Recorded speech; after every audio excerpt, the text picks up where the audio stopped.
دو درې شعر وایم چې داسې خبرې د خولې وویستې داسې خبرې د خولې وویستې نن مې قسم دی چې توبې وویستې داسې خبرې د خولې وویستې نن مې قسم دی چې توبې وویستې او د بعضو د خدمت په نامه د خپلې ژبې نه جامې وویستې او یو دوه شعر نور دي چې عجیبه نه ده په کنډر زړه کې ارمان لټوي عجیبه نه ده په کنډر زړه کې ارمان لټوي هغه لا اوس هم زما سترګو کې خپل ځان لټوي عجیبه نه ده په کنډر زړه کې ارمان لټوي هغه لا اوس هم زما سترګو کې خپل ځان لټوي او د سر نه اوس هم د غرور نه شلاوت نه ده د سر نه اوس هم د غرور نه شلاوت نه ده پالي ته ناسته لاس کرخو کې جانان لټوي او عمر می تیر شو خو په دې خبره پوه نه شوم عمر می تیر شو خو په دې خبره پوه نه شوم سړی به چا چاله پزلونو کې ایمان لټوي مننه جی عمر می تیر شو خو په دې خبره پوه نه شوم سړی به چا چاله پزلونو کې ایمان لټوي او یو دوه درې شعر نور دي نیازبین صاحب چې تپوس چې د خپل حق کوي په دار کوي ګستاخ دی تپوس چې د خپل حق کوي په دار کوي ګستاخ دی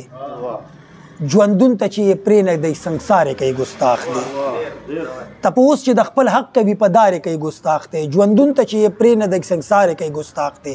او شمله د غیرت جګ او حس کې غړې ګرځي شمله د غیرت جګ او حس کې غړې ګرځي پښتون د نو رسوا سره بازار کوي ګستاخ دی او بے پتا پښتنو ته د پښتو سبق چې خایي بے پتا پښتنو ته د پښتو سبق چې خایي نو دا سړی بې لارې دی په لارې کوي ګستاخ دی او عدله دغه څوک دی چې د پت په بام ولاړ دی عدله دغه څوک دی چې د پت په بام ولاړ دی عدله سر د لاندې را ګزارې کوي ګستاخ دی یو زوړ غزل دی چې ریباروم په زړګي کې چې درغل دی نو زه څه وکړم ډېر مخکینی غزل دی جی ریباروم په زړګي کې چې درغل دی نو زه څه وکړم هر سړی په تا پسې پاگل دی نو زه څه وکړم ریباروم په زړګي کې چې درغل دی نو زه څه وکړم هر سړی په تا پسې پاگل دی نو زه څه وکړم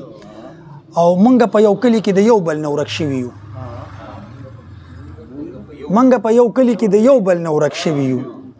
دغه خو زمونږ د مینې حل دی نو زه څه وکړم او شعر دی چې اوس لکه د مچ لاسونه مروړه درنه لاړمه اوس لکه د مچ لاسونه مروړه درنه لاړمه جنگ دې جوړ کړی د کابل دی نه زه څه وکړم مننه جی اوس لکه د مچ لاسونه مروړه درنه لاړمه او جنگ دې جوړ کړی د کابل دی نه زه څه وکړم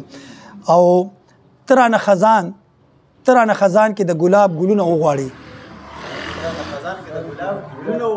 ترانه خزان کې د ګلاب ګلونه وغواړي ګل چې د سپرلی سره اٹکل دی نه زه څه وکړم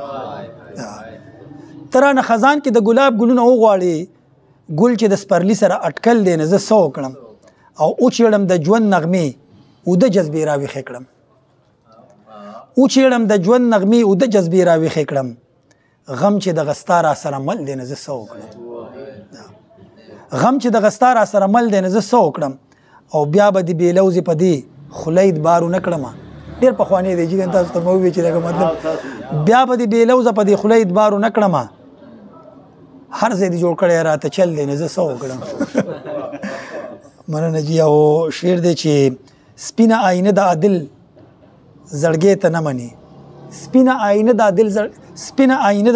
زړګې ته نه مني سپینه آینه د عدل زړګې ته نه مني ایخې د رقیب په پل دی نه زه څه وکړم ایخې د رقیب په پل دی نه زه ډېره مننه جي رواني